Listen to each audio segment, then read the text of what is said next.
দেগঙ্গা থানার অন্তর্গত দেগঙ্গা বাজারে গিয়েছিলাম দেগঙ্গা বাজারের প্রাকৃতিক দৃশ্য তুলে ধরার জন্য।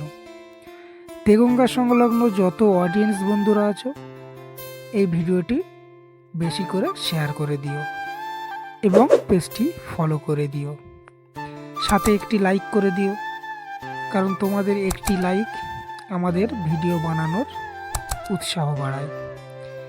এবং তোমার যে যেখান থেকে এই ভিডিওটি দেখছো অবশ্যই কমেন্টে জানিও, এবং তোমাদের আশেপাশে যদি এরকম সুন্দর কোনো লোকেশান থাকে কমেন্টে জানিও, তার পরবর্তী ভিডিও তোমাদের সেই লোকেশানের হতে পারে।